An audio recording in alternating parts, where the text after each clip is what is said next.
তুমি এইচএসসি যে ব্যাচের স্টুডেন্ট হও না কেন, তোমার কলেজের পরীক্ষা, বোর্ড পরীক্ষা, ঢাকা ইউনিভার্সিটি সহ অন্যান্য ইউনিভার্সিটিগুলোতে এই কবিতা থেকে প্রশ্ন আসবেই এবং এখান থেকে থিম আসবেই 100%। সো আজকের এই ক্লাসে আমরা এই কবিতাটাকে পোস্টমর্টেম করে দিব এবং কবিতাটা পড়ানোর পরে আমি তোমাদেরকে থিমটা দেখিয়ে দিব। সো এই থিমটা তুমি যদি হুবহু লিখতে পারো তাহলে তুমি একদম ফুল মার্ক পাবে ইনশাল্লাহ। তো চলো ক্লাসটা আমরা শুরু করি। ক্লাসটা শুরু করার আগে তুমি অবশ্যই ভিডিওতে একটা লাইক দিয়ে দিবা।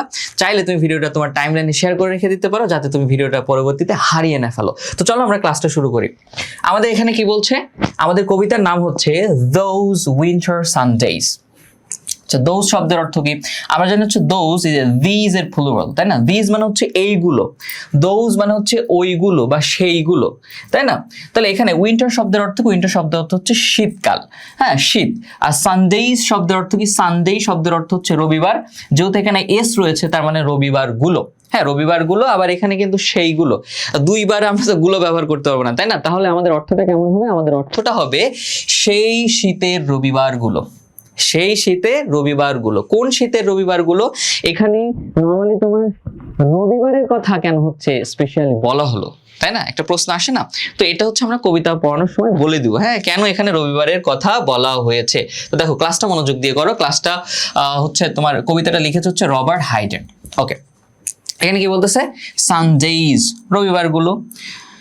টু টু টু শব্দের অর্থ কি? ও এর মতো অর্থ আসে, তাহলে এখানে অর্থটা হবে সানডেজ টু রবিবার গুলোতেও, রবিবার গুলোতেও। মাই আমার ফাদার মানে বাবা, আমার বাবা গট আপ। দেখো এই গট এটা হচ্ছে ভার্বের 2 নম্বর ফর্ম, তাই না? 3 নম্বর ফর্ম, এই 1 নম্বর ফর্ম কি? গেট, তার মানে গেট আপ, গেট আপ এটা হচ্ছে একটা ফ্রেজাল ভার্ব। গেট আপ শব্দের অর্থ হচ্ছে তোমার ঘুম থেকে ওঠা। তো এটার সিনোনিমাস আরেকটা হচ্ছে তোমার হচ্ছে ফ্রেজাল ভার্ব রয়েছে, সেটা কি তোমরা সবাই জানো? সেটা হচ্ছে ওয়েক আপ। ওয়েক আপ শব্দের অর্থ ঘুম থেকে ওঠা, বাট এই দুইটার ভিতরে কিন্তু একটা সূক্ষ্ম পার্থক্য রয়েছে। পার্থক্যটা কি? দেখো গেট আপ মানে হচ্ছে একেবারে ঘুম ভাঙার পরে বিছানা থেকে উঠে যাওয়া, গেট আপ। ওকে, আর ওয়েক আপ হচ্ছে ঘুম ভাঙার পরে বিছানাতেই শুয়ে থাকা কিছুক্ষণ সময়, মানে বিছানা থেকে উঠে না যাওয়া। যেমন আমাদের ক্ষেত্রে যেটা হয়, যখন আমাদের সকালে ঘুম ভাঙে তখন কিন্তু আমরা ফোনটা নিয়ে হচ্ছে বিছানায় শুয়ে থেকেই একটু স্ক্রল করি, বন্ধু বান্ধবী কারা মেসেজ দিয়েছে সেটা একটু দেখি, তাই না? এটা হচ্ছে ওয়েক আপ। তুমি বিছানা থেকে পুরোপুরি উঠে যাচ্ছ না, সো ওয়েক আপ। বুঝতে পারছো কিনা? এক্ষেত্রে আমরা ওয়েক আপটা ব্যবহার করব।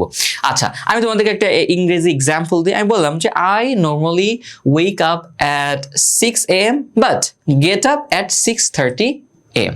আমি নর্মালি হচ্ছে সকাল 6টায় ঘুম থেকে জাগি, কিন্তু 6:30 বিছানা থেকে উঠে যাই। বুঝতে পারছো? তাহলে ওয়েক আপ মানে ঘুম ভাঙার পরে বিছানাতেই শুয়ে থাকা, এটা হচ্ছে ওয়েক আপ।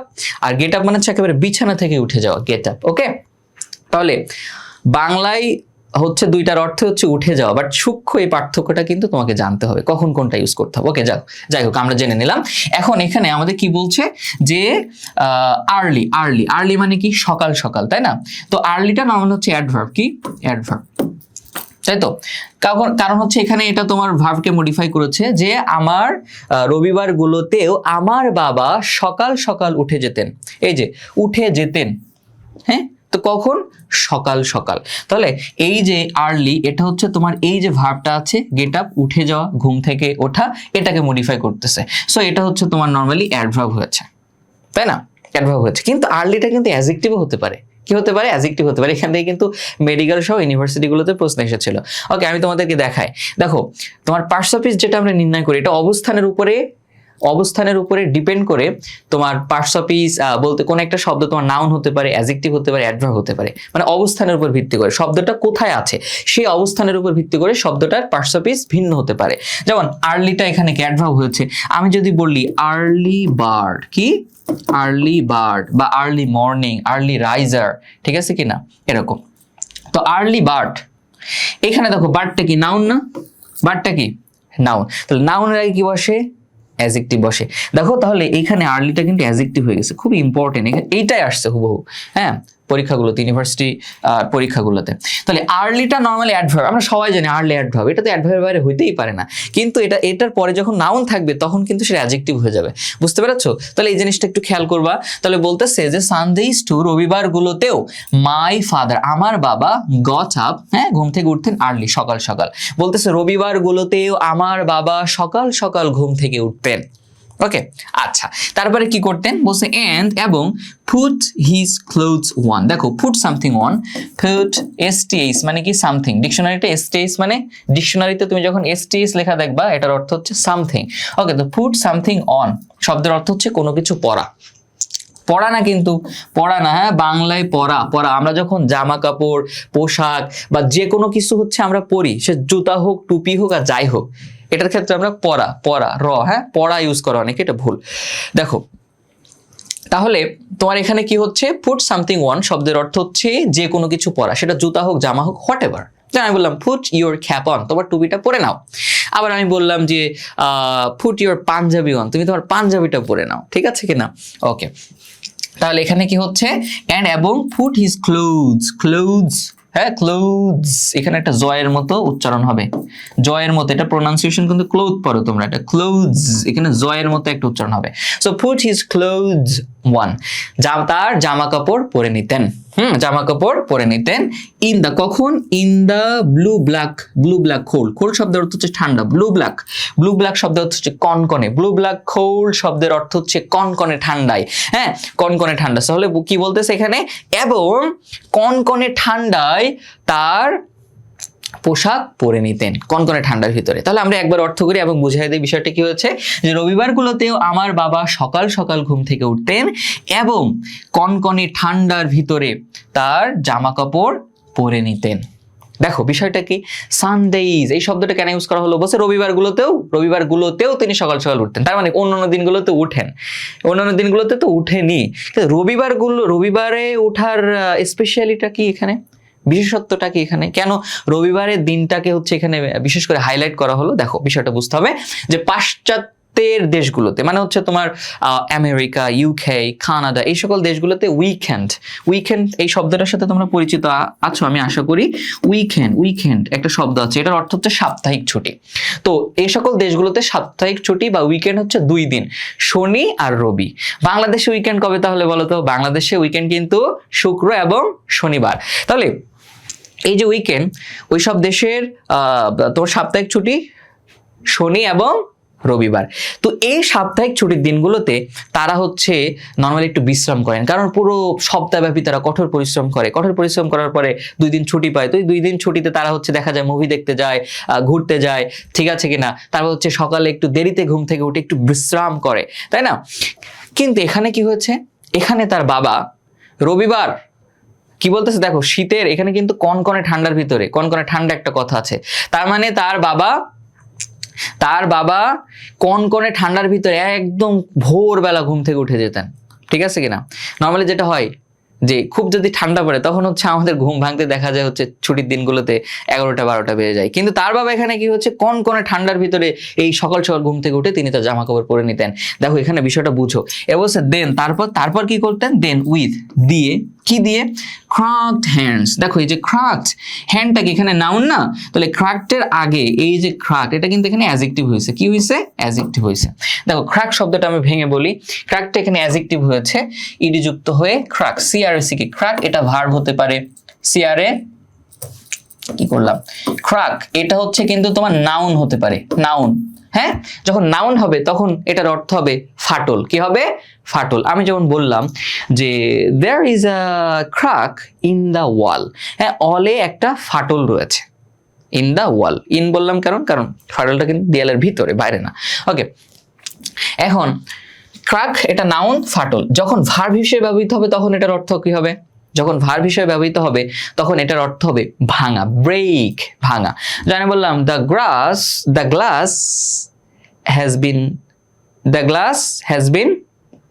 কি শব্দ, দ্য গ্লাস হ্যাজ বিন ক্রাকড, হ্যাঁ গ্লাসটাকে ভাঙা হয়েছে, মানে কে ভেঙেছে জানি না, অথবা বলতে দ্য গ্লাস ক্রাকড, হ্যাঁ তোমার হচ্ছে গ্লাসটা ভেঙে গিয়েছে, ক্রাকড, ওকে ভেঙে গিয়েছিল।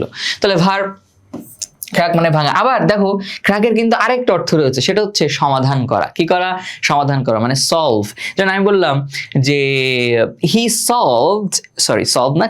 he cracked the math problem easily, সে সহজভাবে ম্যাথের সমস্যাটার সমাধান করেছিল, সে সমাধান করেছিল the math problem, অঙ্কের সমস্যাটা ইজিলি, সহজভাবে।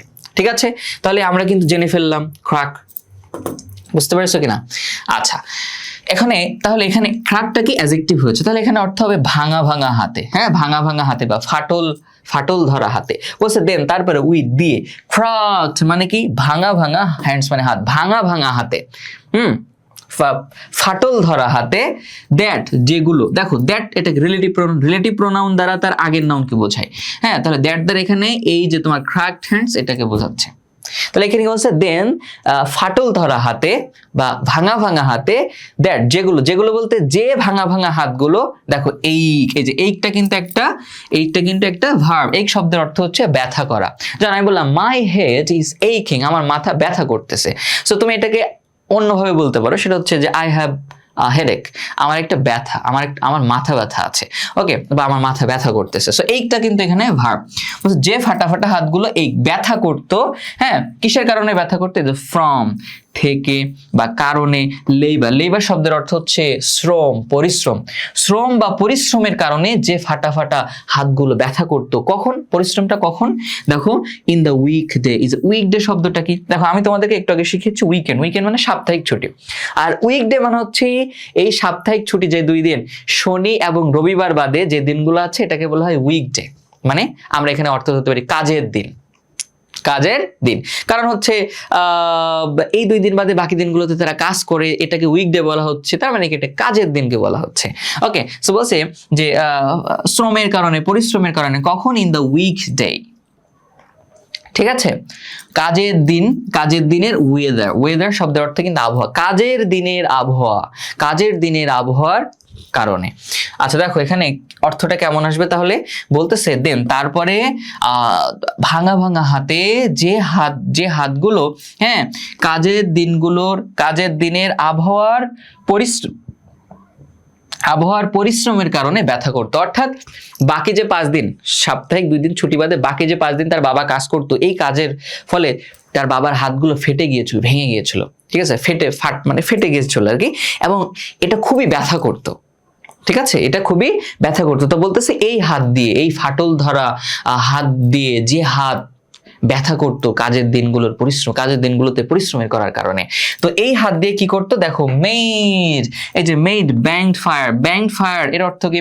ব্যাংড ফায়ার আমি একেবারে শাব্দিক অর্থ বলি, সহজভাবে বুঝাই দিব, একটা পরিভাষা। হ্যাঁ, ব্যাংড ফায়ার শব্দের অর্থ হচ্ছে কয়লার টুকরা, মানে এমন কয়লার টুকরা যে কয়লার টুকরাগুলোকে ঢেকে রাখা হয়েছে, কোনো কিছু একটা ঢেকে রাখা হয়েছে এবং ভিতরে কয়লার আগুনটা গুই গুই করতেছে। অর্থাৎ এখানে যদি তুমি বাতাস দাও তাহলে এটাও দেখা যাবে যে আবার প্রজ্বলিত হবে, আগুনটা জ্বলে উঠবে। ঠিক আছে কিনা? সো এই ধরনের আগুনকে বলা হয় তোমার ব্যাংড ফায়ার্স, মানে কয়লার আগুন বা। ঠিক আছে, তো এই ব্লেজ শব্দের অর্থ, ব্লেজড হচ্ছে ভার্ব, ব্লেজ শব্দের অর্থ হচ্ছে অগ্নিশিখায় প্রজ্বলিত করা, আগুন জ্বালানো, ভার্ব। ওকে, তাহলে এখানে মেক ব্যাংড ফায়ার ব্লেজ মানে হচ্ছে মেক ব্লেজ মানে ওই যে মেক, দেখো এটা মেক কি ভার্বের 2 নম্বর ফর্ম না, তাহলে মেক হচ্ছে ভার্বের 1 নম্বর ফর্ম। তো মেক সামথিং ব্লেজ শব্দের অর্থ হচ্ছে কোনো কিছুতে আগুন জ্বালানো, কোনো কিছুকে অগ্নিশিখায় প্রজ্বলিত করা। হ্যাঁ, মানে এই জিনিসটাকে অগ্নিশিখায় প্রজ্বলিত করার কথা এখানে বলতেছে। তো তার বাবা কি করতেন? এই ভাঙা এই হচ্ছে ফাটল ধরা হাত দিয়ে কি করতেন? দেখো made banged fire blaze, fire blaze মানে কয়লার টুকরাগুলোকে অগ্নিশিখায় প্রজ্বলিত করতেন। ঠিক আছে, দেখো বিষয়টা হচ্ছে তোমার যে সকল দেশে বরফ পড়ে ওই সকল দেশে ঘরের ভিতরে তোমার একটা নির্দিষ্ট জায়গা থাকে যেটাকে বলা হয় ফায়ার প্লেস। তোমাদেরকে মাদার ইন ম্যানভিল পড়িয়েছি, অবশ্য তোমরা ক্লাস করেছো কিনা জানি না। আর মাদার ইন ম্যানভিলে ফায়ার প্লেস নামে একটা ওয়ার্ড ছিল। ফায়ার প্লেস মানে হচ্ছে যেখানে তোমার কাঠ বা কয়লা রেখে দেওয়া হয় আগুন জ্বালানোর জন্য, যাতে তোমার তীব্র শীতের ভিতরেও, তুষারের ভিতরেও তোমার ঘরটা উষ্ণ থাকে, গরম থাকে। হ্যাঁ, তো এই মনে করো ফায়ার প্লেসে হচ্ছে এরকম কিছু কয়টা টুকরা হয়তো ছিল যেগুলো গুই গুই করতেছিল। তার বাবা এরকম মনে করো যে সকালবেলা উঠে এই ফাটল ধারা ব্যথা করা হাত নিয়ে তিনি এই কয়লার টুকরাগুলোতে আগুন জ্বালাতেন, যাতে ঘরটা উষ্ণ থাকে, গরম থাকে, কারোর কষ্ট না হয়। ঠিক আছে, তাহলে আমরা একবার অর্থ করি। দেখো এখানে কি বলতেছে, দেন তারপরে ফাটল ধরা হাত নিয়ে, হ্যাঁ, ভাঙা ভাঙা হাত নিয়ে যে হাতগুলো হ্যাঁ কাজের দিনের আবহাওয়ায় পরিশ্রমের কারণে ব্যথা করত, সেই হাত দিয়ে তিনি আগুন জ্বালাতেন। তিনি কি করতেন? তিনি কয়লার টুকরা বা কাঠে আগুন জ্বালাতেন। দেখো বিষয়টা হচ্ছে তার বাবা ছুটির দিনেও খুব সকাল থেকে ঘুম থেকে উঠতেন, উঠে আবার মনে করেন এই হাত ব্যথা করতেছে টস টস করে, এই হাত নিয়ে তিনি মনে করো হচ্ছে এই কয়লায় তিনি হচ্ছে আগুন জ্বালাতেন যাতে ঘরটা উষ্ণ থাকে, গরম থাকে, কারোর কোনো কষ্ট না হয় ঘুম থেকে উঠতে, ঠিক আছে কিনা। তাহলে এখানে যেটা হয়েছে এই কবিতাতে নর্মালি হচ্ছে তোমার সন্তানের প্রতি বাবার অগাধ নিঃশর্ত ভালোবাসা এখানে প্রকাশ পেয়েছে, হ্যাঁ, এবং একজন বাবার দায়িত্ববোধ এখানে প্রকাশ পেয়েছে, যে একজন বাবা তার পরিবারের জন্য কতটুকু করেন, ঠিক আছে কিনা, এবং একটা সন্তানকে বড় করে তোলার জন্য, মানুষের মতো মানুষ করার জন্য কতটা পরিশ্রম করেন, হ্যাঁ, সেই বিষয়টাই এখানে ফুটে উঠেছে আর কি। আমরা কবিতাটা শেষ করার পরে সম্পূর্ণ মর্মার্থ বা থিমটা বুঝতে পারবো। দেখো তাহলে এবার কি বলতেছে, নো ওয়ান, কেউই এভার কখনোই থ্যাঙ্কড হিম। দেখো বাক্যে নো নট নেগেটিভ কোনো ওয়ার্ড থাকলেই পুরো বাক্যটার অর্থ নেগেটিভ হয়ে যাবে। So no one ever thanked him, হ্যাঁ, কেউ তাকে কখনোই ধন্যবাদ দেয় নাই। এই যে তিনি সকালবেলা ঘুম থেকে উঠেন এই কষ্ট পরিশ্রম করতেন, ঠিক আছে কিনা, বলছে এটার জন্য কেউ তাকে কখনো ধন্যবাদ দেয়নি। আমি নিজে মানে লেখক বলতেছে আমি তো নিজে দিই নাই এবং পরিবারের সদস্যরা কেউ দেয় নাই, কারণ তারা এটাকে নর্মাল ভাবে দেখেছে যে এটা নর্মাল একটা জিনিস, সকাল থেকে উঠছে এটা আবার তেমন কি একটা, তাই না, বলছে কেউ তাকে এটার জন্য ধন্যবাদ দেয়নি। আচ্ছা এখন হচ্ছে আমরা পরেরটাতে চলে যাই। এই যে রবার্ট হাইডেনকে দেখছো তো তোমরা অবশ্যই, তাই না, এই যে রবার্ট হাইডেন কিন্তু তিনি। আচ্ছা এখন আমরা এখানে কোর্সের বিজ্ঞাপন দেখো, তোমরা সবাই জানো যে আমার 27-এর জন্য একটা নতুন ইংরেজি কোর্স এসেছে। এই কোর্সটা আমি বলেছি 3 ধরনের স্টুডেন্টের জন্য, আবার বলতেছি। একটা হচ্ছে ইংরেজি যারা কিছুই পারো না, একদম বেসিক থেকে পড়াবো, ফ্রি হ্যান্ড রাইটিং পারো না, একদম প্রিমিয়াম রেকর্ডেড কোর্স তোমাদেরকে দিয়ে দেবো, ফ্রি হ্যান্ড রাইটিং বস হয়ে যাবা। এরপরে মনে করো যারা একাডেমিকের সাথে সাথে অ্যাডমিশনে প্রিপারেশন নিতে চাও, তাদের জন্য এটা হচ্ছে একটা বেস্ট কোর্স। তোমরা জানো যে তোমাদের মিলন স্যার বলেছেন যে একাডেমিক পরীক্ষা পরে, একাডেমিক এবং অ্যাডমিশন পরীক্ষার মাঝে কোনো গ্যাপ থাকবে না, অর্থাৎ রেজাল্ট দেওয়ার পরপরই তোমাদের অ্যাডমিশনের পরীক্ষা শুরু হয়ে যাবে। তাহলে উপায়টা হচ্ছে তোমার এখন থেকে একাডেমিকের পাশাপাশি অ্যাডমিশনের প্রিপারেশনটা নিতে হবে, এবং এটা আমি তোমাদেরকে গুছিয়ে দিব। তোমার শুধু আমার ক্লাসটা করবা এবং আমার প্রতি একটু বিশ্বাস রাখবা, ওকে। তাহলে এই কোর্সে তোমরা কিন্তু চাইলে ভর্তি হয়ে যেতে পারো, এখানে তোমরা অনেক কিছুই পাবা, আমি সবগুলো বলছি না, ক্লাসটা অনেক লং হয়ে যাবে, ওকে, তোমরা সবাই জানো। এবং যারা হচ্ছে অন্যান্য ব্যাচের স্টুডেন্ট যারা আমার ভিডিওটা দেখছো, তাদের জন্য কিন্তু কোর্স আছে, হ্যাঁ, সবসময় কোর্স আমাদের থাকে, তুমি শুধু জাস্ট নক দিও আমাদেরকে যে ভাই আমি আপনার কোর্সে ভর্তি হতে চাই, ওকে। সো আমি তোমাদেরকে সবকিছু বাংলা ইংরেজি প্রথম পত্র দ্বিতীয় পত্র সব ভেঙে ভেঙে পড়াবো একেবারে, ঠিক আছে, শুরু থেকে পড়াবো একেবারে। আর আমাদের ইবিআই কোর্স রয়েছে, ইবিআই কোর্সে ভর্তি হলে যেটা হবে, তুমি 1699 টাকাতেই কিন্তু কোর্সটা পেয়ে যাচ্ছ, ওকে। তাহলে ইংরেজি কোর্স 1100 টাকা আর 1699 টাকায় কিন্তু তুমি ইবিআইটা ফুল পেয়ে যাচ্ছ। যাই হোক আমরা হচ্ছে আমাদের কবিতার দিকে যাই। দেখো এখানে কি বলছে, আইজ, এই দেখো আই অ্যাপোস্ট্রফি ডি আছে, যখন এরকম অ্যাপোস্ট্রফি ডি দেখবা তখন এই ডিটা হতে পারে হ্যাড অথবা, মানে এই ডিটার অ্যাপোস্ট্রফি ডিটার পূর্ণরূপ হতে পারে হ্যাড অথবা উড। এখন কথা হচ্ছে কখন উড কখন হ্যাড। তোমরা সবাই জানো উড হচ্ছে একটা মডাল অক্সিলারি ভার্ব, আর আমরা সবাই জানি মডাল অক্সিলারি ভার্বের পরে সবসময় ভার্বের এক নম্বর ফর্ম বসে। মডাল অক্সিলারি ভার্ব কি can, could, may, might, shall, should, will, would, ought to, have to, has to, am to, is to, are to, হ্যাঁ, শেষেরগুলো অবশ্য সেমি মডাল। তো যাই হোক, তো মডালের পরে যেহেতু ভার্বে এক নম্বর ফর্ম আসে, তো অ্যাপোস্ট্রফি ডি এরপরে তুমি যদি ভার্বে এক নম্বর ফর্ম দেখো, তাহলে এটা এই অ্যাপোস্ট্রফি ডি মানে হচ্ছে উড। আর যদি তুমি দেখো যে এরকম যে কি আইজ টেকেন, তুমি যদি দেখো অ্যাপোস্ট্রফি ডি এর পরে ভার্বের 3 নম্বর ফর্ম আছে, তাহলে মনে করবা এই ডিটা মানে উড না, এটা কি হ্যাড।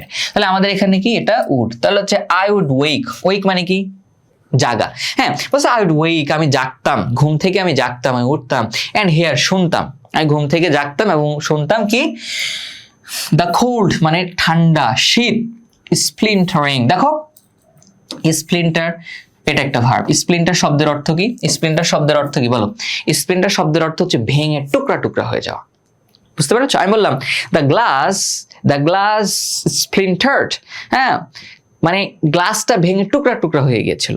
আবার এখানে দেখো রয়েছে ব্রেক মানেও হচ্ছে তোমার ভাঙা, কিন্তু দুইটার ভিতরে পার্থক্য রয়েছে, সব ওয়ার্ড সব জায়গায় ইউজ করা যায় না, ওকে। স্প্লিন্টার মানে হচ্ছে তোমার যেটা ভেঙে টুকরা টুকরা হয়ে যেতে পারে, এরকম জিনিসের ক্ষেত্রে তুমি স্প্লিন্টার ইউজ করবে, যেমন গ্লাস, কাঁচ, ঠিক আছে কিনা, আয়না, চশমা, এগুলো ভেঙে টুকরা টুকরা হয়ে যেতে পারে, তো এই ক্ষেত্রে তুমি স্প্লিন্টার ইউজ করতে পারবা। আর ব্রেক মানে হচ্ছে তোমার নর্মাল ভাঙা, যেমন আমি কলমটা ভেঙে ফেললাম, তো আমি ক্ষেত্রে কিন্তু স্প্লিন্টার বলবো না, কারণ কলমটা কিন্তু ভেঙে টুকরা টুকরা হয় না, কলমটা নর্মালি 2-3টা ভাগ হইতে পারে সর্বোচ্চ, তাই না। তাহলে তুমি কলম ভাঙা, চেয়ার ভাঙা, টেবিল ভাঙার ক্ষেত্রে ব্রেক ইউজ করবা। আর যে সকল জিনিসগুলো ভেঙে টুকরা টুকরা হয়ে যেতে পারে সেক্ষেত্রে তুমি স্প্লিন্টার ইউজ করতে পারবা। অনেকে ফাজিল আছে এখানে, হ্যাঁ, এবার মনে করো ফেসবুকে গিয়ে ক্যাপশন দিবে, মাই হার্ট হ্যাজ বিন স্প্লিন্টার্ড, আমার হার্টটা ভেঙে গেছে, ভেঙে টুকরা টুকরা হয়ে গেছে। দেখবা এই শব্দটা শেখার পরে এটা অনেকেই করবে, বুঝছো? দেখো সেদিকে না যাই, তাহলে ব্রেক মানে ভাঙা, স্প্লিন্টার মানে ভেঙে টুকরা টুকরা হয়ে যাওয়া। তাহলে এখানে কি বলতেছে যে আমি জেগে উঠতাম এবং হিয়ার শুনতাম দ্য কোল্ড মানে শীত, ঠান্ডা, স্প্লিন্টারিং ভেঙে টুকরা টুকরা হয়ে যাচ্ছে, এন্ড ব্রেক আর কি ব্রেকিং ভেঙে যাচ্ছে। দেখো শীত বা ঠান্ডা তো ভেঙে টুকরা টুকরা হয়ে যেতে পারে না, এখানে ভেঙে টুকরা টুকরা হয়ে যাওয়া, ভেঙে যাওয়ার অর্থ বলতে এখানে বোঝানো হয়েছে যে শীত কেটে যাচ্ছে, এটা বোঝানো হচ্ছে এখানে। যে বলতেছে আমি ঘুম থেকে জাগতাম এবং শুনতাম যে ঠান্ডা কেটে যাচ্ছে, ঠান্ডা কেটে যাচ্ছে। ওই যে তার বাবা হচ্ছে কয়লায় আগুন জ্বালিয়েছেন, তো ঘরটা উষ্ণ হচ্ছে, গরম হচ্ছে, তো গরম হওয়ার সাথে সাথে কি ঠান্ডাগুলো কেটে যাচ্ছে, এই জিনিসটা না এখানে বোঝাতে দিয়েছেন কবি। ওকে, আমি ঘুম থেকে জাগতাম এবং দেখতাম যে শুনতাম যে ঠান্ডা কেটে যাচ্ছে। ওকে, হোয়েন যখন দ্য রুমস মানে রুমগুলো, কক্ষগুলো, ওয়ার হয়ে যেত, ওয়ার্ম মানে কি গরম, উষ্ণ। বলছে যখন রুমগুলো, কক্ষগুলো তোমার হচ্ছে গরম হয়ে যেত, উষ্ণ হয়ে যেত, হিউড কল, দেখো হিউড কল, এই অ্যাপোস্ট্রফি ডি এর পরে কিন্তু ভার্ব এক নং ফর্ম, তার মানে এই অ্যাপোস্ট্রফি ডি এর পূর্ণরূপ হচ্ছে উড। হি উড কল, তিনি ডাকতেন, হ্যাঁ তিনি ডাকতেন, এন্ড এবং আই এন্ড কি স্লোলি ধীরে ধীরে, স্লো এটা কিন্তু অ্যাডজেক্টিভ, স্লো মানে স্লো কি অ্যাডজেক্টিভ, তোমরা জানো অ্যাডজেক্টিভের সাথে এলওয়াই যুক্ত হলে, আমি বিগত ক্লাসগুলোতে বলেছি তো তাই বিস্তারিত বলতেছি না, শুধু এটাই বলি। দেখো অ্যাডজেক্টিভের সাথে এলওয়াই যুক্ত হলে কিন্তু সেটা অ্যাডভার্ব হয়, নিশ্চিত অ্যাডভার্ব হয়, বুঝতে পেরেছো? স্লো এটা অ্যাডজেক্টিভ, এটার সাথে এলওয়াই যুক্ত করো হয়ে যাবে অ্যাডভার্ব, স্লোলি। আর তাহলে আরেকটা বলে দিই, নাউনের সাথে কখনো যদি এলওয়াই যুক্ত হয়, নাউনের সাথে কখনো যদি এলওয়াই যুক্ত হয়, সেক্ষেত্রে সেটা নিশ্চিত হবে কি অ্যাডজেক্টিভ হবে। কি হবে? অ্যাডজেক্টিভ হবে, বুঝতে পারছো?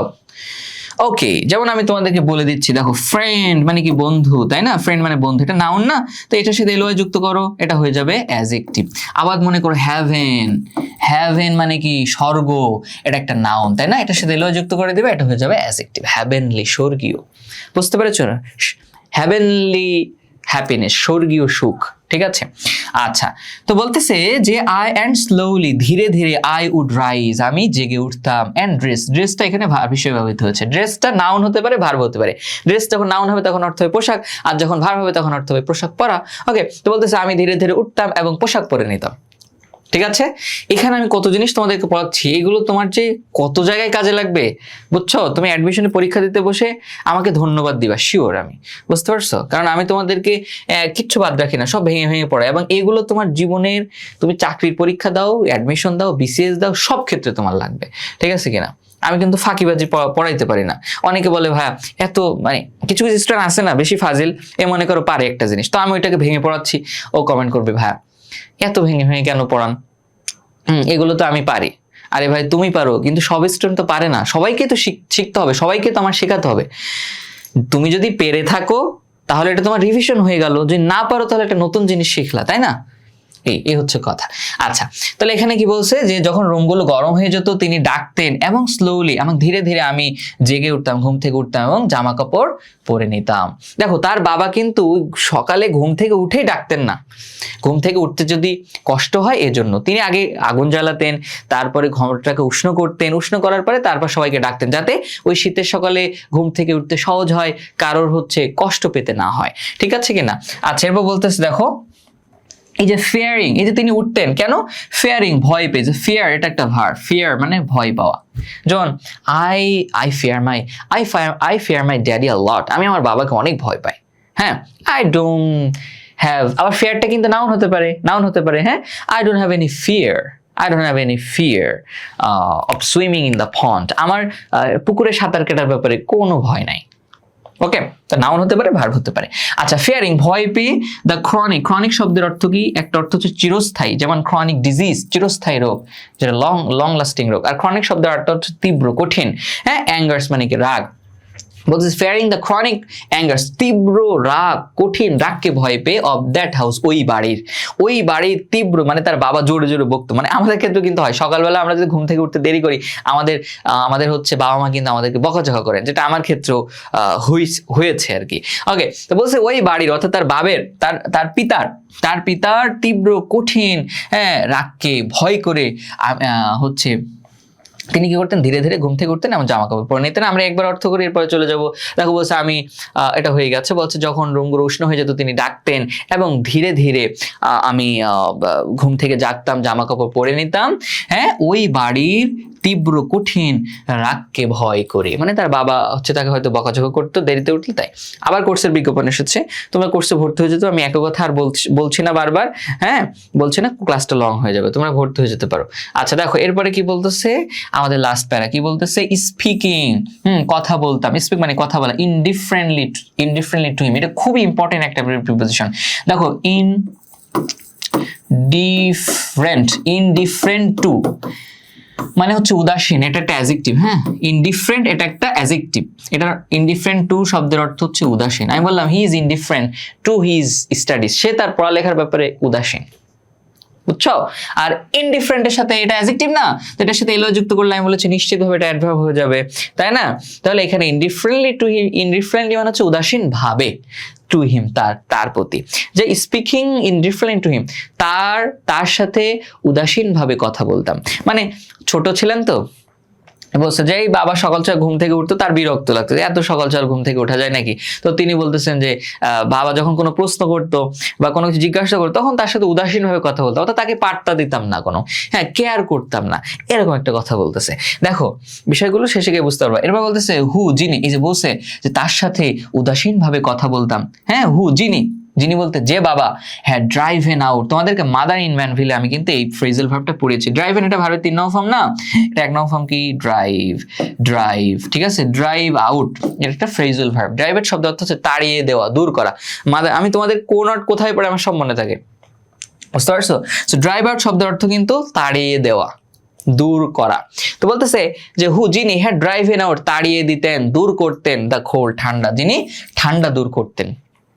আর কি, এন্ড পলিশ, এই যে পলিশ শব্দের অর্থ হচ্ছে পলিশ করা, ঠিক আছে? পলিশ করা শব্দের অর্থ কি? এই পলিশ করা মানে কি? ঘষা মাজা করা। পলিশ করলে নরমালি হয় যেটা, যে জিনিসটা চকচক করে, ঝকঝক করে। ওকে, এন্ড পলিশ, এবং কি পলিশ করে দিতেন মাই গুড, আমার ভালো, শুজ মানে জুতা, আমার ভালো জুতাগুলোকে পলিশ করে, অ্যাজ ওয়েল মানে টু আর কি। হ্যাঁ, ও এর মতো অর্থ আসে যে আমার ভালো জুতাগুলোকেও তিনি পলিশ করে দিতেন। দেখছো নরমালি কি হয়, আমরা কিন্তু ছোটবেলা যেটা হচ্ছে নিজেরাই পরিষ্কার করে ঘষা মাজা করে স্কুলে কলেজে এখানে সেখানে যেতাম, কিন্তু তার ক্ষেত্রে যেটা হচ্ছে যে তার বাবাই তার জুতাগুলোকে সুন্দর করে পলিশ করে দিতেন। হ্যাঁ, তো বলতেছে, দেখো বলছে যে তার সাথে আমি উদাসীন ভাবে কথা বলতাম, যিনি ঠান্ডা দূর করে দিতেন এবং আমার ভালো জুতাগুলোকেও পরিষ্কার করে দিতেন বা ঘষা মাজা করে দিতেন। হ্যাঁ, এইবার দেখো বলছে কি, হোয়াট ডিড আই নো, আমি কি জানতাম, হ্যাঁ, অফ লাভস মানে ভালোবাসার, অ্যাপোস্ট্রফি এস মানে কি, এখানে রয়ের মতো একটা অর্থ আসবে। সো অফ লাভস মানে ভালোবাসার, অস্ট্রিয়ার শব্দের অর্থ কি? অস্ট্রিয়ার শব্দের অর্থ হচ্ছে অনড়ম্বরতা। কি? অনড়ম্বরতা মানে হচ্ছে জমকালো নয় এমন, ঠিক আছে? লাক্সারিয়াস নয় এমন। হ্যাঁ, তো দেখো বলছে আমি কি জানতাম ভালোবাসার অনড়ম্বরতা, মানে জিনিসটা কি বললো দেখো, অনড়ম্বরতা মানে হচ্ছে জমকালো নয় এমন, লাক্সারিয়াস নয় এমন।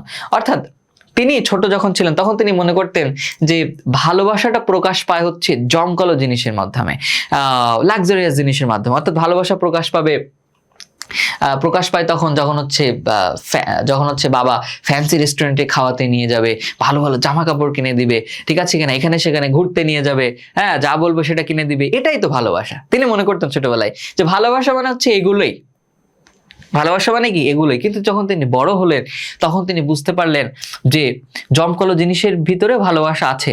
কিন্তু এই যে তার বাবা ছোট ছোট কাজগুলো করতো, হ্যাঁ, সকাল ঘুম থেকে ওঠা, ছুটির দিনে না ঘুমায়, হ্যাঁ, এই ফাটা হাত নিয়ে ব্যথায় টস করতেছে, এই হাত নিয়ে ঘরটাকে উষ্ণ করার জন্য আগুন জ্বালানো, তারপরে ছেলেটাকে ঘুম থেকে উঠে তাকে জামা কাপড় পোশাক হচ্ছে তোমার পরায় দিয়ে জুতা পালিশ করে দেওয়া, এই যে ছোট ছোট জিনিসগুলো, এগুলোর ভিতরেও যে ভালোবাসা ছিল, এই অনাড়ম্বর জিনিসগুলোর ভিতরেও যে ভালোবাসা ছিল, সেগুলোকে আমি জানতাম।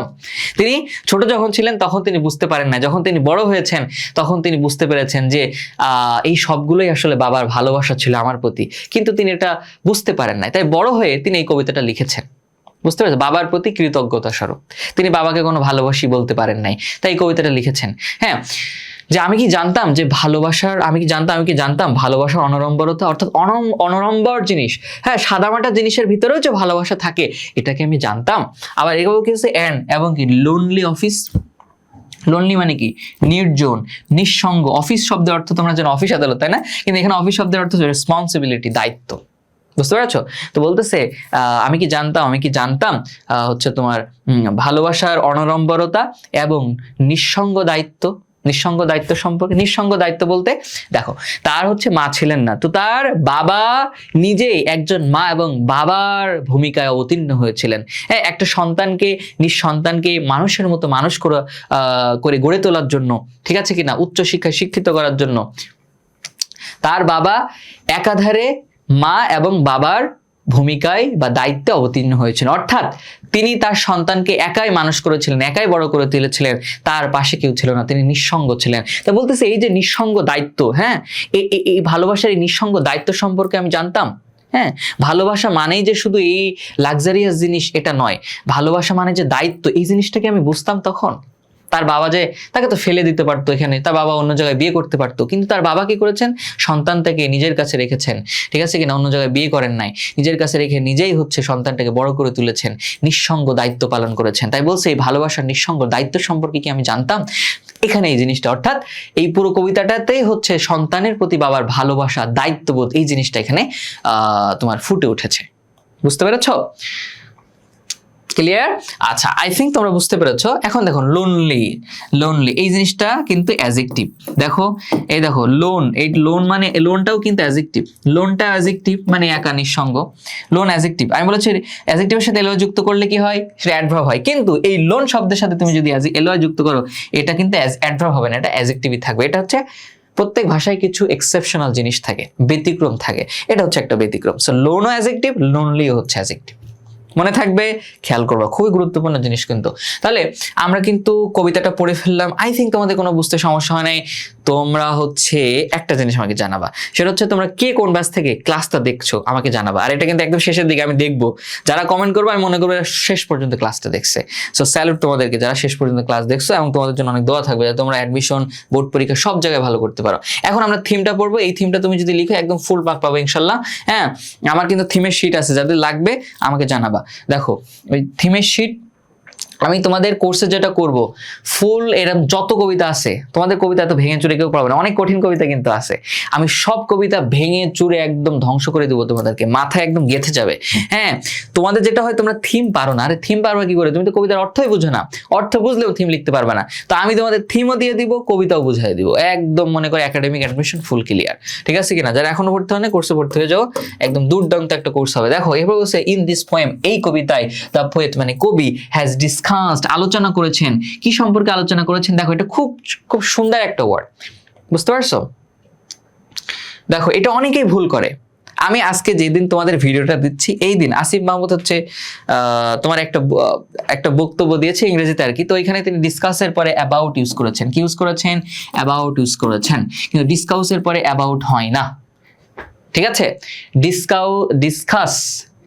ডিসকাসের পরে অ্যাবাউট হয় না, ডিসকাসের পরে ডিরেক্ট হচ্ছে নাউনটা বসে যায়। এটা অনেকেই ভুল করে।